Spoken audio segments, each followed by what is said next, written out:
ಈಗ ನಾನು ನಿಮ್ಮ ಹತ್ರ ಮಾತನಾಡಲಿಕ್ಕೆ ಅಂತ ಇರೋದು, ಈಗ ಕುಮಾರಸ್ವಾಮಿ ಅವರು ಈಗ ಹೆಂಗಾಗ್ಬಿಟ್ಟಿದೆ ಅಂತಂದ್ರೆ ಕೇಂದ್ರ ಸಚಿವರಾಗಿರೋದ್ರಿಂದ ರಾಜ್ಯದ ಬಿಜೆಪಿ ನಾಯಕರಿಗೆ ಕೇಂದ್ರ ಹೈಕಮಾಂಡ್ ಹತ್ರ ಅಸ್ತಿತ್ವನೇ ಇಲ್ಲ ಅನ್ನೋ ತರ ಆಗ್ಬಿಟ್ಟಿದೆ. ಅದರ ಸೈಡ್ ಲೈನ್ ಆಗ್ಬಿಟ್ಟಿದಾರ ಬಿಜೆಪಿ ನಾಯಕರು ಅನ್ನೋ ರೀತಿ ಆಗೋಗ್ಬಿಟ್ಟಿದೆ. ಇನ್ ಕೇಸ್ ಏನಾದ್ರೂ ಈಗ ಕುಮಾರಸ್ವಾಮಿ ಅವರು ಅಂದ್ರೆ ನಿಖಿಲ್ ಕುಮಾರಸ್ವಾಮಿ ಕ್ಷೇತ್ರದಲ್ಲಿ ಗೆದ್ರು ಅಂತಾದ್ರೆ ಎಲ್ಲೋ ಒಂದ್ ಕಡೆ ಬಿಜೆಪಿ ನಾಯಕರು ತಮ್ಮ ಅಸ್ತಿತ್ವವನ್ನ ಕಳೆದುಕೊಂಡು ಕುಮಾರಸ್ವಾಮಿ ಅವರ ಕೈ ಮೇಲಾಗತ್ತಾ ಅನ್ನುವಂಥದ್ದು ಒಂದು ಪ್ರಶ್ನೆ. ಇನ್ನೊಂದು ಪ್ರಶ್ನೆ, ಕುಮಾರಸ್ವಾಮಿ ಅವರಿಷ್ಟೆಲ್ಲ ಅವರ ಸ್ವಕ್ಷೇತ್ರದಲ್ಲಿ ತಮ್ಮ ಮಗನನ್ನ ಗೆಲ್ಲಿಸ್ಕೊಂಡು ಬರ್ಲಿಕ್ಕೆ ಆಗಿಲ್ಲ ಅಂತಂದ್ರೆ ಇದು ಮೂರನೇ ಬಾರಿಗೆ ನಿಖಿಲ್ ಸೋಲನ್ನು ಅನುಭವಿಸಬೇಕಾಗತ್ತೆ. ಏನ್ ಹೇಳ್ತೀರಿ? ಇದು ಜೆಡಿಎಸ್ ನ ಅಸ್ತಿತ್ವದ ಪ್ರಶ್ನೆ ಅಂಡ್ ಅವ್ರ ಜೊತೆ ಮೈತ್ರಿ ಮಾಡ್ಕೊಂಡಿರೋದ್ರಿಂದ ನಿಮ್ಮ ಪಕ್ಷದ ಮರ್ಯಾದೆ ಪ್ರಶ್ನೆನೂ ಕೂಡ ಹೌದು. ಈ ಮೈತ್ರಿ ಇದು ಬಹಳ ಸುಮಧುರವಾದಂತ ಒಂದು ಮೈತ್ರಿ. ಹೌದು, ಹಿಂದೆ ನಾವು ಬಹಳಷ್ಟು ಸಲ ನಾವು ಜಗಳ ಮಾಡ್ಕೊಂಡಿದ್ದಿದೆ, ನಾವು ಕಾದಾಟ ಮಾಡಿದ್ದಿದೆ, ಪರಸ್ಪರ ನಾವು ಹೋರಾಡಿದ್ದಿದೆ. ಆದರೆ JDSನವರು ಮತ್ತು BJPಯವರು ಒಂದು ಹಂತದಲ್ಲಿ ಬಂದು ಒಂದು ಅರ್ಥ ಮಾಡ್ಕೊಂಡಿದ್ದಾರೆ. ಏನಂತ ಹೇಳಿದ್ರೆ, ನಾವಿಬ್ಬರು ಕೂಡಿ ಹೋದರೆ ದೇಶಕ್ಕೆ ಒಳ್ಳೆಯದು ಅಂತ ಹೇಳಿ. ಮತ್ತು ಈ JDS BJP ಮೈತ್ರಿ ಅನ್ನೋದು ಇದೆಯಲ್ಲ, ಅದು ಸನ್ಮಾನ್ಯ ಪೂಜ್ಯ ಪ್ರಧಾನಮಂತ್ರಿಗಳಾದಂಥ ನರೇಂದ್ರ ಮೋದಿಜಿಯವರು ಮತ್ತು ನಮ್ಮ ಹಿಂದಿನ ಪ್ರಧಾನಿಗಳಾಗಿದ್ದ ನಮ್ಮ ಕರ್ನಾಟಕದ ಮಣ್ಣಿನ ಮಗ ದೇವೇಗೌಡರವರ ಇವರ ಒಂದು ಯೋಚನೆಯಿಂದ, ಇವರ ಒಂದು ಕರ್ಣಧಾರತ್ವದಲ್ಲಿ ಈ ಒಂದು ನೇತೃತ್ವ ಅಂದರೆ ಈ ಒಂದು ಜೋಡಣೆ ಆಗಿದೆ. ಈ ಜೋಡಣೆ ಎಂದೂ ಸಹಿತ ಬಿರುಕು ಬಿಡದೇ ಇರುವಂಥ ಒಂದು ಜೋಡಣೆ, ಒಳ್ಳೆಯ ಜೋಡಣೆ. ಈಗ ನೋಡಿ, ವೋಟಿಂಗ್ಗಳನ್ನು ಹೆಚ್ಚಾಗಿರುವುದನ್ನು ನಾವೀಗ ಕಂಡಿದ್ದೀವಿ. ಕಳೆದ ಬಾರಿ ಎಲೆಕ್ಷನ್ನಲ್ಲಿ, ಕಳೆದ ಬಾರಿ ಶಿಗ್ಗಾವಿನಲ್ಲಿ 75% ಆಯಿತು, ಈಗ 80 ದಾಟ್ತಾ ಇದೆ. ಅಥವಾ ಈಗ ಅದಕ್ಕಿಂತ ಹೆಚ್ಚಾಗಿದೆ. ಎಲ್ಲ ಕಡೆ ಸಂಡೂರಿನಲ್ಲಾಗಲಿ ಚನ್ನಪಟ್ಟಣದಲ್ಲಂತೂ ಬಹಳ ಒಳ್ಳೆಯ ಪರ್ಸೆಂಟೇಜ್ ಆಗಿದೆ. ಇದಕ್ಕೆ ಕಾರಣ ಏನು ಅಂತ ಹೇಳಿದ್ರೆ, BJP ಮತ್ತು JDSಗಳು ಕೂಡಿ ಎಲೆಕ್ಷನ್ಗೆ ಏನು ಹೋಗಿದ್ದಾವಲ್ಲ, ಅದರಿಂದ ಎರಡು ಶಕ್ತಿಗಳು ಕೈಯನ್ನು ಕೂಡಿಸಿದ್ರಿಂದ ಈ ಒಂದು ಹೆಚ್ಚಿನ ಪರ್ಸೆಂಟೇಜ್ ಏನು ವೋಟ್ ಆಗಿದೆ, ಇದು ಖಂಡಿತವಾಗಿ ಬಿಜೆಪಿಗೆ ವರದಾನ. Why don't you think so? Congress guarantee work ಆಗಿರಬಹುದು. ಅಲ್ಲ, ಕಾಂಗ್ರೆಸ್ಸಿನ ಗ್ಯಾರಂಟಿ ವರ್ಕ್ ಆಗಿದ್ದು ಹೌದಾಗಿದ್ರೆ DK ಸುರೇಶ್ ಅವರು ಯಾಕೆ ಸೋಲ್ತಾರೆ? DK ಸುರೇಶ್ನವರು ಇದೇ ಸಮೀಪದ ಕ್ಷೇತ್ರದಲ್ಲಿ ಅಲ್ಲ, MP is different, MLA is different ಅಂತ ಹೌದು, ಒಂದು ರಾಷ್ಟ್ರೀಯ ಮಟ್ಟದಲ್ಲಿ ಯೋಚನೆ ಮಾಡಿದಾಗ ಒಂದು ಸ್ವಲ್ಪ ಬದಲಾವಣೆಗಳಾದವು. ಆದರೆ ಈ ಡ್ರಾಸ್ಟಿಕ್ ವೋಟ್ ಚೇಂಜಸ್ ಏನಾಗ್ತಾ ಇದೆಯಲ್ಲ, DK ಸುರೇಶ್ ಅವರು ಅಂತ ಹೇಳಿದ್ರೆ ಒಬ್ಬ ಉಪಮುಖ್ಯಮಂತ್ರಿಯ ಸಹೋದರ, ಅಂದ್ರೆ ಅಲ್ಲಿ ಅವರನ್ನ ಅಲಗಾಡಿಸ್ಲಿಕ್ಕೆ ಆಗುವುದಿಲ್ಲ.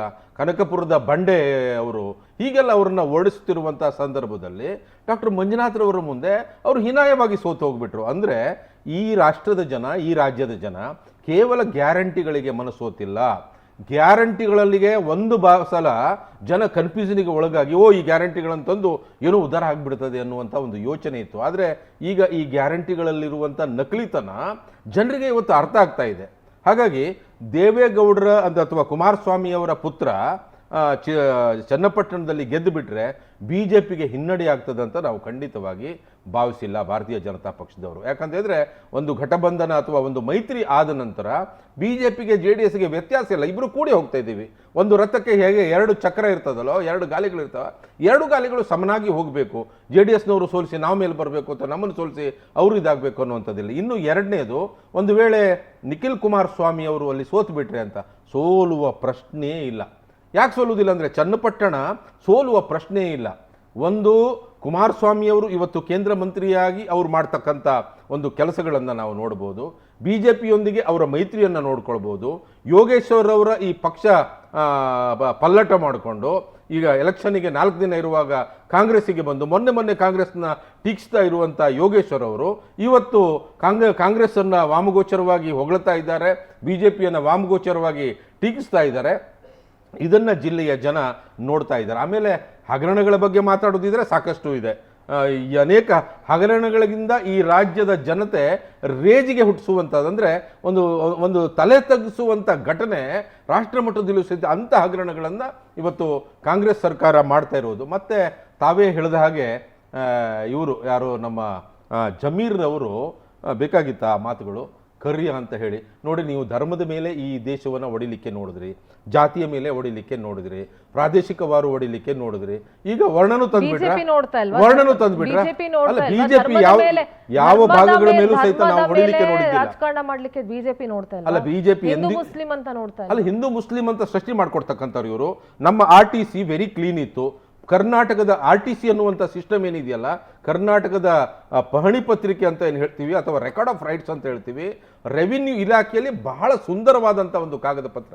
ಯಾರು ಓನರು, ಯಾರು ಪೊಸೆಷನಲ್ಲಿದ್ದಾರೆ, ಯಾರು ಕಬ್ಜಲ್ಲಿದ್ದಾರೆ, ಏನು ಬೆಳೆಗಳನ್ನು ಬೆಳೀತಾ ಇದ್ದಾರೆ, ಖರಾಬ್ ಅಂದ್ರೇನು, ಇದಂದ್ರೇನು, ಹೀಗೆ ಭಾಳ ಸುಂದರವಾಗಿ ವರ್ಣಿಸಿರುವಂಥ ಆ ರೆಕಾರ್ಡ್ ಆಫ್ ರೈಟ್ನಲ್ಲಿ ಆಲ್ ಆಫ್ ಎ ಸಡನ್ ಆ ಕಾಲಮ್ ನಂಬರ್ 11 ಕೆಡಿಸ್ಬಿಟ್ರಲ್ರಿ ಕಾಂಗ್ರೆಸ್ನವರು. ಒಂದು ಕನಿಷ್ಠ ಒಂದು ನೋಟಿಸನ್ನು ಕೊಡಲಿಲ್ಲ ಓನರ್ ಕಾಲಮ್ನಲ್ಲಿದ್ದವರಿಗೆ. ಈ ರೀತಿ ಬೆಳಗಾಗುವುದರೊಳಗೆ ನೀವು ಚೇಂಜ್ ಆಗಿಬಿಡ್ತದೆ ಅಂತ ಹೇಳಿ 100 ಎಕರೆ ಜಮೀನುಗಳು, ಸಾವಿರಾರು ವರ್ಷಗಳಿಂದ ಇದ್ದಂಥ ಒಂದು ನಮ್ಮ ದೇವಸ್ಥಾನಗಳಿಗೆ ವಕ್ಫ್ ಆಸ್ತಿಯಿಂದ, ಮೊನ್ನೆ CT ಅವರು ತುಂಬ ಚೆನ್ನಾಗಿ ಒಂದು ಮಾತನಾಡಿದ್ದಾರೆ ನಮ್ಮ ನಾಯಕರು. ದಾನ ಕೊಟ್ಟಿರುವಂಥ ಪ್ರಾಪರ್ಟಿಗಳು, ನಟರಾಜ್ ಗೌಡರು ಹೇಳಿದ್ರು, ದಾನ ಕೊಟ್ಟಿರುವಂಥ ಪ್ರಾಪರ್ಟಿಗಳಿಂದ ವಕ್ಫ್ ಪ್ರಾಪರ್ಟಿಗಳು ಅಂತ ಹೇಳ್ತಾರೆ. ಖಂಡಿತವಾಗಿ ನಾನು ಅದನ್ನು ಒಪ್ಕೊಳ್ತೀನಿ. ಒಬ್ಬ ಮುಸ್ಲಿಮು ಅಲ್ಲಾನ ಹೆಸರಿನಲ್ಲಿ ದಾನ ಕೊಟ್ಟಿರುವಂತಹ ಆಸ್ತಿಯಾಗಿದ್ದರೆ ನಮ್ಮದು ಯಾವುದೂ ಸಹಿತ ಅಭ್ಯಂತರ ಇಲ್ಲ, ನಮ್ಮ ತಕರಾರಿಲ್ಲ. ಆದರೆ ಒಂದು ತಕರಾರು, ಒಂದು ಸಣ್ಣ ಸಬ್ಜೆಕ್ಟ್ ಅಬ್ಜೆಕ್ಷನ್ ಏನಂತ ಹೇಳಿದ್ರೆ, ದಾನ ಕೊಡುವಂಥವನು ಯಾರ್ದೋ ಭೂಮಿಯನ್ನು ದಾನ ಕೊಡೋಕ್ಕಾಗೋದಿಲ್ಲ. It should be the absolute property of the person who is giving gift. ಯಾರು ಕೊಡ್ತಾರೆ ಇದು. ಇನ್ನೊಂದು, ಭಾರತದಲ್ಲಿ ಟ್ರಾನ್ಸ್ಫರ್ ಆಫ್ ಪ್ರಾಪರ್ಟಿ ಆ್ಯಕ್ಟ್ ಅಂತ ಇದೆ, ಸ್ವತ್ತು ಪರಬಾರೆ ಕಾಯಿದೆ ಅಂತ ಹೇಳಿ. ಯಾಕಂದರೆ we should ಒಬೇ the law of the land. ಈ ದೇಶದ ನೆಲದ ಕಾನೂನನ್ನು ನಾವು ಗೌರವಿಸಬೇಕಾಗ್ತದೆ. ಯಾವುದೇ ವ್ಯಕ್ತಿ 100 ರೂಪಾಯಿಗಿಂತಲ ಹೆಚ್ಚಿನ ಮೌಲ್ಯದ ಇಮ್ಮೂವೇಬಲ್ ಪ್ರಾಪರ್ಟಿಯನ್ನು, ಅಂದರೆ ಸ್ಥಿರ ಆಸ್ತಿ ಭೂಮಿಯನ್ನು ಇನ್ನೊಬ್ಬರ ಹೆಸರಿಗೆ ದಾನ ಕೊಡಬೇಕು ಅಥವಾ ಸೇಲ್ ಡೀಡ್ ಮಾಡಬೇಕು ಅಥವಾ ಏನೇ ಮಾಡಬೇಕು, ಕ್ರಯ ಕೊಡಬೇಕು ಅಂಥದ್ದಿದ್ರೆ ರಿಜಿಸ್ಟ್ರೇಷನ್ ಇಸ್ ಮ್ಯಾಂಡೇಟರಿ. ಅದು ನೋಂದಣಿ ಆಗಿರಲೇಬೇಕು. ನೋಂದಣಿ ಆಗಿಲ್ಲ ಅಂತ ಹೇಳಿದ್ರು ಸಹಿತ ಇವ್ರು ಹೇಳೋದು, ಈ ವಕ್ಫ್ ಬೋರ್ಡ್ನವರು, ನಿಮ್ಮದು ಅಂತ ಆಸ್ತಿ ಅನ್ನೋದ್ರ ಬಗ್ಗೆ ದಾಖಲೆ ತೋರಿಸಿ ಅಂತ. ನಾವ್ಯಾಕೆ ತೋರಿಸ್ಬೇಕ್ರಿ? ಇಲ್ಲಿವರೆಗೆ ನಮ್ಮ ಹೆಸರು ಇತ್ತು. When you are claiming that it is your property, it is your bound and duty to show the documents. ದಾನ ಆಗಿದೆಯಾ ನಿಮಗೆ, ದಾನಪತ್ರ ತೋರಿಸಿ. ದಾನ ಆದಂಥ ಆಸ್ತಿಗಳನ್ನು ಇವರು ವಹಿಸ್ಕೊಂಡಿದ್ರೆ ನಮ್ದು ಅಭ್ಯಂತರ ಇಲ್ಲ. ಆದರೆ ಭೂಮಿಯಲ್ಲಿ ಉಳಿದಿರುವಂಥದ್ದು ಎಲ್ಲ ಭೂಮಿನೂ ನಂದೇ ಅಂತ ಬೇಲಿ ಹಾಕೊಳ್ತಾ ಹೋದ್ರೆ ಇದಕ್ಕೆ ನಮ್ಮ ಆಕ್ಷೇಪ. ನೀವು ಯಾರ ಭೂಮಿಯನ್ನು ಬಿಟ್ರಿ? ಪಾಪ ಬಡ ರೈತರ ಭೂಮಿಗೆ ಬಂದು ಬೇಲಿ ಹಾಕೊಳಕ್ ಶುರು ಮಾಡಿದ್ರಲ್ರಿ. ಇದು ಕಾಂಗ್ರೆಸ್ ಸರ್ಕಾರದಲ್ಲಿ ಆಗಿರುವಂಥದ್ದು. ನಟರಾಜ್ ಗೌಡರು ಒಂದು ಹೇಳಿದ್ರು, ಅದು ಬೊಮ್ಮಾಯಿ ಅವರ ಸರ್ಕಾರ ಅಲ್ಲ ಅದನ್ನೇ ಬಂದೆ, ಅದಕ್ಕೆ ಬಂದೆ. ಇಲ್ಲ, ನಾನು ಒಂದು ಹೇಳ್ತೀನಿ, ಇದಕ್ಕೆ ಸಣ್ಣ ಡಿಫರೆನ್ಸ್ ಇದೆ, ಇದನ್ನು ಅರ್ಥ ಮಾಡ್ಕೊಳ್ಬೇಕು. ಬೊಮ್ಮಾಯಿ ಸರ್ಕಾರದಲ್ಲಿ ಅಥವಾ ಸದಾನಂದ ಗೌಡರವರ ಸರ್ಕಾರದಲ್ಲಿ ಇನ್ನಿತರ ಮುಖ್ಯಮಂತ್ರಿಗಳಿದ್ದಾಗಲೂ ನೋಟಿಸ್ ಹೋಗಿತ್ತು, ನಮ್ಮ ಕಾಲದಲ್ಲೂ ನೋಟಿಸ್ ಹೋಗಿದೆ. ಇಲ್ಲಿ ಒಂದು ಸೂಕ್ಷ್ಮತೆಯನ್ನು ನಾವು ಅರ್ಥ ಮಾಡ್ಕೊಳ್ಬೇಕು. ವಕ್ಫ್ ಬೋರ್ಡ್ ಅಂತ ಹೇಳಿದ್ರೆ ಅದು ಒಂದು ಸ್ವಾಯತ್ತವಾದಂಥ ಒಂದು ಸಂಸ್ಥೆ. ಹಾಗಾದ್ರೆ ನೀವು ಕೇಳ್ಬೋದು, ವಕ್ಫ್ ಬೋರ್ಡ್ನಿಂದ ನೋಟಿಸ್ ಹೋದ್ರೆ ಕಾಂಗ್ರೆಸ್ ಸರ್ಕಾರ ಹೇಗೆ ಜವಾಬ್ದಾರ ಆಗ್ತದೆ? ನಿಮ್ಮ ಕಾಲದಲ್ಲಿ ನೀವ್ಯಾಕೆ ಜವಾಬ್ದಾರರಾಗಿರುವುದಿಲ್ಲ? ಹೌದು, ನಿಮ್ಮ ಕಾಲದಲ್ಲಿ ನೀವ್ಯಾಕೆ ಜವಾಬ್ದಾರರಾಗಿರುವುದಿಲ್ಲ? ಈಗ ಪ್ರಶ್ನೆ, ಸ್ವಾಯತ್ತ ಸಂಸ್ಥೆಯವರು ಕೊಟ್ಟಿರುವಂಥ ನೋಟಿಸಿಗೆ ಹೌದು ಸರ್ಕಾರಗಳು ಜವಾಬ್ದಾರರಾಗಿರುವುದಿಲ್ಲ, ಆದರೆ ವಕ್ಫ್ ಅಂತ ಒಂದು ಸಚಿವರು ಇರ್ತಾರೆ ಅಂತ ನಾವು ತಿಳ್ಕೊಳ್ಳೋಣ. ಇಲ್ಲಿ ಪ್ರಶ್ನೆ ಏನು ಗೊತ್ತಾ, ಬೊಮ್ಮಾಯಿಯವರು ಎಂದೋ ಮಾಡಿದಂಥ ಭಾಷಣವನ್ನು ಇವತ್ತು ಅದನ್ನು ಕಟ್ ಮಾಡಿ ಹೇಳ್ತಾ ಇದ್ದಾರೆ. ವಕ್ಫ್ಗೆ ಸಂಬಂಧಪಟ್ಟಂಥ ಸಭೆಯಲ್ಲಿ ಅವರು ನಿರತರಾಗಿದ್ದಂಥ ಸಂದರ್ಭದಲ್ಲಿ, ಅಲ್ಲಿ ಭಾಗಿಯಾಗಿದ್ದಂಥ ಸಂದರ್ಭದಲ್ಲಿ ನಮ್ಮ ಅನ್ವರ್ ಮಾಣಿಪ್ಪಾಡಿ ಅವರು ಒಂದು ವರದಿಯನ್ನು ಕೊಟ್ಟಿದ್ರಲ್ಲ, ವಕ್ಫ್ಗೆ ಕೊಟ್ಟಿರುವಂಥ ಆಸ್ತಿಗಳನ್ನು ಕಾಂಗ್ರೆಸ್ ಸರ್ಕಾರದವರೇ, ಕಾಂಗ್ರೆಸ್ಸಿಗರೇ ಎಷ್ಟೋ ಜನ ದುರುಪಯೋಗ ಮಾಡಿಕೊಂಡಿದ್ದಾರೆ, ತಮ್ಮ ವಶಕ್ಕೆ ತಗೊಂಡಿದ್ದಾರೆ. ಅಂಥ ಪ್ರಾಪರ್ಟಿಗಳನ್ನು ನೀವು ರಕ್ಷಿಸಿಕೊಳ್ಳಿ ಅಂತ ಹೇಳಿ ಬೊಮ್ಮಾಯಿ ಅವರು ಹೇಳಿದ್ದನ್ನು ತಿರುಚಿ ಈ ವಕ್ಫ್ ಎಲ್ಲ ನೀವೆಲ್ಲ ಬೇಲಿ ಹಾಕೊಳ್ಳಿ ಅನ್ನುವಂಥ ರೀತಿಯಲ್ಲಿ ಅದನ್ನು ಓಡಿಸ್ತಾ ಇದ್ದಾರೆ. ಇದಲ್ಲ, 2024ರಲ್ಲಿ ಅಂದರೆ ಈ ವರ್ಷ ಸನ್ಮಾನ್ಯ ಪ್ರಧಾನಮಂತ್ರಿ ಮೋದಿ ಅವರ ಸರ್ಕಾರ ನೇತೃತ್ವದ ಸರ್ಕಾರದಲ್ಲಿ ಈ ವಕ್ಫ್ ಆಸ್ತಿಗಳಲ್ಲಿ ಈ ರೀತಿ ಅನ್ಯಾಯ ಆಗ್ತಾ ಇರುವುದನ್ನು ಕಂಡು ಅದಕ್ಕೊಂದು ತಿದ್ದುಪಡಿ ಮಾಡಲಿಕ್ಕೆ ಹೊರಟರು. ಆವಾಗ ರಥ ತೆಗೆದುಕೊಂಡು ಹೊರಟವ್ರು ಯಾರು ಗೊತ್ತಾ? ಕರ್ನಾಟಕದಲ್ಲಿ ಇದೇ ಸಚಿವರಾದಂಥ ಜಮೀರ್ ಅವರು ಬಿಜಾಪುರಕ್ಕೆ ಹೋದರು, ಇನ್ನುಳಿತರ ಭಾಗಗಳಿಗೆ ಹೋದರು. ಬಹುಶಃ ಬಾಲನ್ ಅಂತ ಇರಬೇಕು, ಬಿಜಾಪುರದ DC, ಅವರೇ ಒಂದು ಹೇಳಿಕೆಯನ್ನು ಕೊಟ್ಟರು. ಜಮೀರ್ ಅವರ ಆದೇಶದ ಪ್ರಕಾರ ನಾವು ಈ ನೋಟಿಸನ್ನು ಕೊಟ್ಟಿದ್ದೀವಿ. ಅಂದರೆ 2024ರಲ್ಲಿ ಒಂದು ವೇಳೆ ವಕ್ಫ್ ಆಸ್ತಿಯನ್ನು ಉಳಿಸಿಕೊಳ್ಳುವಂಥ ಕಾನೂನು ಬಂದರೆ ನಮಗೆ ಆಮೇಲೆ ತೊಂದರೆ ಆಗ್ತದೆ. ಈಗ ಎಷ್ಟು ವಕ್ಫ್ ಇದೆಯೋ ಅಷ್ಟು ಹಾಕೊಳ್ಳೋಣ, ಆಮೇಲೆ ಕಾಂಗ್ರೆಸ್ಸಿನ ಯಾವ್ಯಾವ ಮಂತ್ರಿಗಳಿಗೆ ಎಷ್ಟು ಕೊಡಬೇಕೋ ನಾವೆಲ್ಲ ಎಂಜಾಯ್ಮೆಂಟ್ ಮಾಡೋಣ ಅನ್ನುವಂಥ ದಿಶೆಯಲ್ಲಿ ಈ ರೀತಿ ಒಂದು ಸೂಚನೆಗಳನ್ನು ಕೊಡ್ಲಿಕ್ಕೆ ಶುರು ಮಾಡಿದ್ರು. ಆಮೇಲೆ ಜಮೀರ್ ಅವರು ಏನಂದ್ರು, ಸಿದ್ದರಾಮಯ್ಯನವರು ಕೊಟ್ಟಂಥ ಸೂಚನೆಯ ಮೇರೆಗೆ ಮಾಡಿದ್ರು. ಸಿದ್ದರಾಮಯ್ಯನವರು ಹೇಳಿದ್ರು ಈಗ ಹಿಂತಕೊಳ್ತಿದ್ದೀವಿ ಅಂತ ಹೇಳಿದ್ರು. ಹಿಂತಕೊಳ್ಳೋದಿದ್ರೆ ನೀವು ನೋಟಿಸ್ ಕೊಟ್ಟದ್ದು ಯಾಕೆ? ಆಮೇಲೆ ಹಿಂತೆಗೆದುಕೊಳ್ಳೋದು ಯಾಕೆ? ಅಂದರೆ ಪ್ರತಿ ವಾರನೂ ಸಹಿತ ಒಬ್ಬ ರೈತ ಹೋಗಿ RTCಯನ್ನು ತೆಗೆದು ನಾನು ಓನರ್ ಅಲ್ವೋ ಅಂತ ನೋಡ್ಕೊತಾ ಕೂತ್ಕೋಬೇಕಾ? ಹಂಗೆ ಆಗಿದೆ, ಎಲ್ಲರೂ ಹೋಗಿ RTC ಚೆಕ್ ಮಾಡೋ ಪರಿಸ್ಥಿತಿ ಬಂದಿದೆ. ಇದು ರೈತರನ್ನ ತೀವ್ರವಾಗಿ ಘಾಸಿಗೊಳಿಸ್ಬಿಟ್ಟಿದೆ. CT ರವಿ ನಮ್ಮ ಸನ್ಮಾನ್ಯ ಮುಖಂಡರು ಬಹಳ ಚಂದಾಗಿ ಒಂದು ಮಾತನ್ನು ಹೇಳಿದ್ರು. ಹೌದಾ, ದಾನಕ್ಕೆ ಕೊಟ್ಟ ಆಸ್ತಿ ವಕ್ಫ್ ಪ್ರಾಪರ್ಟಿ ಅಂತ ಹೇಳ್ತಿರಲ್ಲ, ಹಾಗಿದ್ರೆ ಅಂದಿನ ಕಾಲದಲ್ಲಿ ಬಲಿ ಚಕ್ರವರ್ತಿ ಶ್ರೀಮನ್ನಾರಾಯಣನಿಗೆ ವಾಮನಮೂರ್ತಿಗೆ ದಾನವನ್ನ ಕೊಟ್ಟಿದ್ದ. ಹಂಗೆ ನೋಡಕ್ ಹೋದ್ರೆ ಇಡೀ ಭೂಮಂಡಲನೇ ನಮ್ದು, ಈ ಇಡೀ ಭೂಮಂಡಲನೇ ಸನಾತನಿಗಳದು, ಹಿಂದೂ ಧರ್ಮದ್ದು ಅಂತ ಹೇಳ್ತಾರೆ. ಮೊದಲು ದಾನ ಕೊಟ್ಟಿದ್ದು ನಮ್ದು. ದಾನ ಕೊಟ್ಟಂತ ಪ್ರಾಪರ್ಟಿಯನ್ನ ಮತ್ತೆ ದಾನ ಕೊಡಕ್ಕಾಗ್ತದ?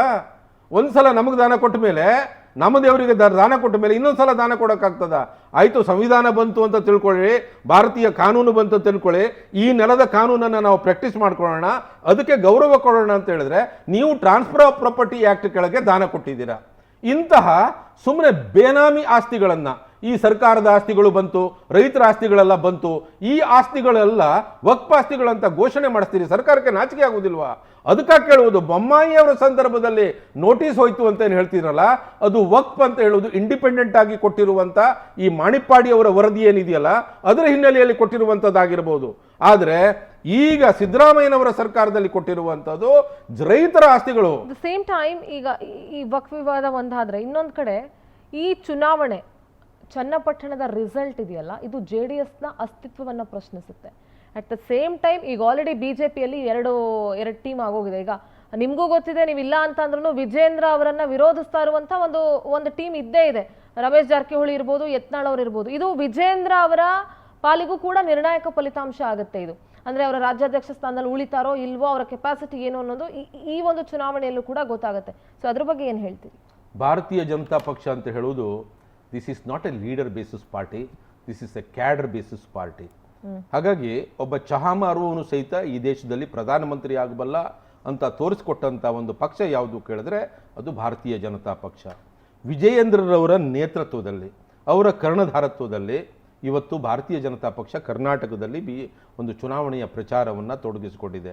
ದೊಡ್ಡದಾದಂಥ ಒಂದು ಪಕ್ಷ ಅಂತ ಹೇಳಿದ ಮೇಲೆ ಒಂದು ಸಣ್ಣ ಸಣ್ಣ ಕುಟುಂಬದಲ್ಲಿ ಅಪಸ್ವರಗಳು ಕೇಳಿಬರ್ತವೆ. ನಾನು ಹೇಳ್ತೀನಿ, ಒಂದು ಇಡೀ ಜಗತ್ತಿನಲ್ಲಿಯೇ ದೊಡ್ಡ ಪಕ್ಷ ಮೇಡಮ್ ನಮ್ದು, ಇಡೀ ಜಗತ್ತಿನಲ್ಲಿಯೇ ದೊಡ್ಡ ಪಕ್ಷ. ಹಾಗಾಗಿ ಸಣ್ಣ ಪುಟ್ಟ ಏನು ಆ ಕಡೆ ಈ ಕಡೆ ಒಂದು ಕೆಲವೊಂದು ಮಾತುಗಳಿರ್ತವೆ. ಆದ್ರೆ ಇವತ್ತು ನೋಡಿ, ಇವತ್ತು ವಿಜಯೇಂದ್ರ ಅವರು ಸಹಿತ ಚುನಾವಣೆಯ ಅಖಾಡದಲ್ಲಿ ತಮ್ಮನ್ನು ಸಂಪೂರ್ಣವಾಗಿ ತೊಡಗಿಸ್ಕೊಂಡಿದ್ದಾರೆ. ಎಲ್ಲಿ ನೋಡಿದ್ರು ಸಹಿತ ವಿಜಯೇಂದ್ರ ಅವರು ಇವತ್ತು ಹೋಗಿ ಬರ್ತಾ ಇದ್ದಾರೆ.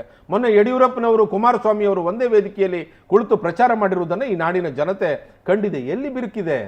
ಇವತ್ತು ನಾನು ಹೇಳಿದ್ನಲ್ಲ, JDS ಅನ್ನ ನಾವು ಪ್ರತ್ಯೇಕವಾಗಿ ಕಾಣ್ತಾ ಇಲ್ಲ. ಯಾವ ಕ್ಯಾಂಪೇನ್ಗೂ ರಮೇಶ್ ಜಾರಕಿಹೊಳಿ ಆಗ್ಲಿ, ಯತ್ನಾಳ್ ಅವರಾಗ್ಲಿ, ಯಾಕೆ ಯಾರು ಕೂಡ ಜೊತೆ ಆಗ್ಲಿ? ಅಲ್ಲಿ ಯತ್ನಾಳ್ ಅವರು ಚುನಾವಣೆಯಲ್ಲಿ ಪ್ರಚಾರದಲ್ಲಿ ತಮ್ಮನ್ನ ತೊಡಗಿಸ್ಕೊಂಡಿದ್ದಾರೆ, ಖಂಡಿತವಾಗಿ ತೊಡಗಿಸ್ಕೊಂಡಿದ್ದಾರೆ ಯತ್ನಾಳ್ ರವರು. ಈಗ ನಮ್ಮ ಸನ್ಮಾನ್ಯ ನಟರಾಜರವರು ಹೇಳಿದ್ರು, ಯತ್ನಾಳ್ ರವರನ್ನ ಓಡಿಸ್ಬಿಟ್ಟಿದ್ದಾರಂತೆ. ಎಲ್ಲಿ ಓಡಿಸಿದ್ದಾರೆ?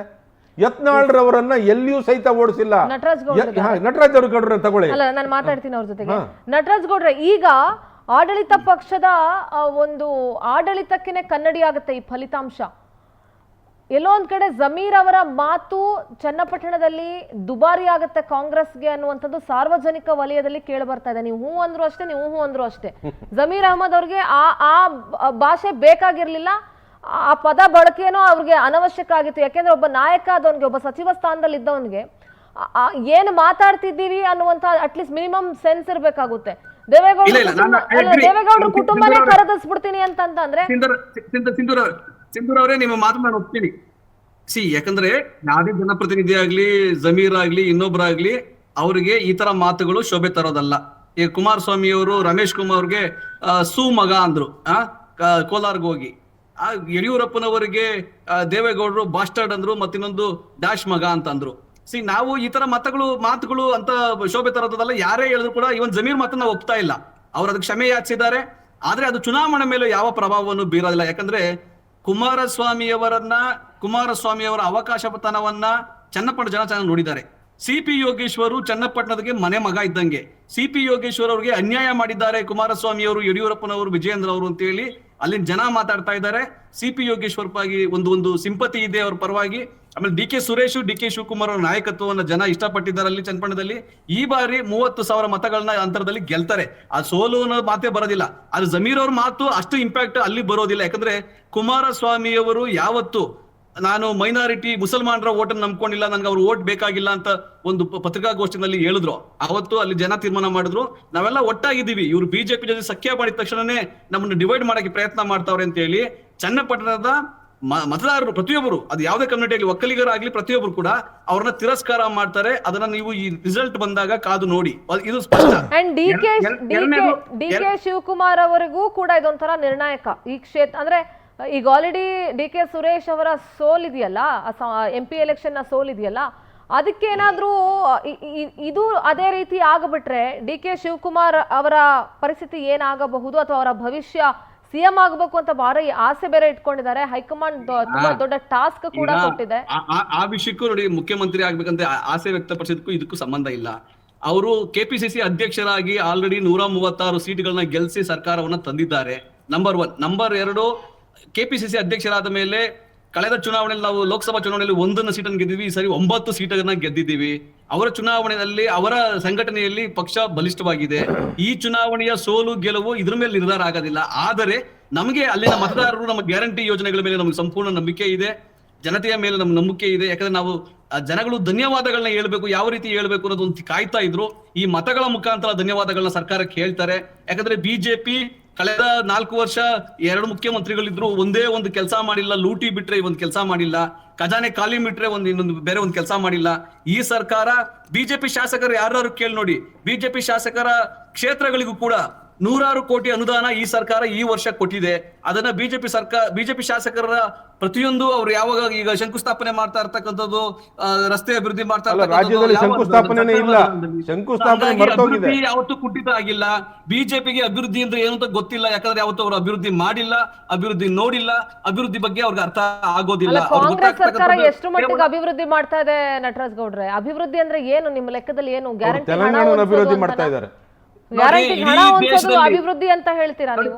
ಐ ಡೋಂಟ್ ಕೇಳಿ, ಇಡೀ ದೇಶದಲ್ಲಿ ಯಾವ್ದಾದ್ರು ಒಂದು ಸರ್ಕಾರ ಜನತೆಯ ಜೀವನವನ್ನೇ ಬದಲಾವಣೆ ಮಾಡಿದೆ, ಸಾಮಾಜಿಕ ಬದಲಾವಣೆ ಮಾಡಿದೆ ಅಂದ್ರೆ ಅದು ಕರ್ನಾಟಕ ಸರ್ಕಾರ. ಕರ್ನಾಟಕದಲ್ಲಿ 3.0 ಬಂದ್ರು ಕೂಡ ಒಂದೇ ಒಂದು ಗುರುತರವಾದ ಯೋಜನೆಯನ್ನ ನರೇಂದ್ರ ಮೋದಿ ಕೈಲಿ ಮಾಡ್ಲಿಕ್ಕಲ್ಲ. ಅತ್ಯಂತ ವೈಫಲ್ಯದ ನಾಯಕ ನರೇಂದ್ರ ಮೋದಿ ಅಂತ ಅನ್ಸ್ಕೊಂತಾ ಇದ್ದಾರೆ ಜನಸಾಮಾನ್ಯರ. ದಯವಿಟ್ಟು ಆ ಭಾಷೆಯನ್ನು ಬಳಸಬೇಡಿ. ನರೇಂದ್ರ ಮೋದಿ ಅವ್ರ ಬಗ್ಗೆ ನಿಮ್ಗೆ ಏನು ಗೊತ್ತಿದೆ? ನರೇಂದ್ರ ಮೋದಿ ವೈಫಲ್ಯದ ನಾಯಕ. ಒಂದೇ ಒಂದು ಯೋಜನೆ ಕರ್ನಾಟಕ ವೈಫಲ್ಯದ ನಾಯಕರಾದ್ರೆ 3 ಬಾರಿ ಯಾಕೆ ಗೆಲ್ತಾರೆ?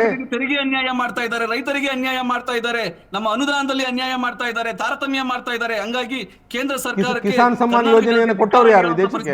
ಇವಾಗ ಹೋರಾಟ ಮಾಡುವಂತ ಪರಿಸ್ಥಿತಿ ಬಂದಿದೆ.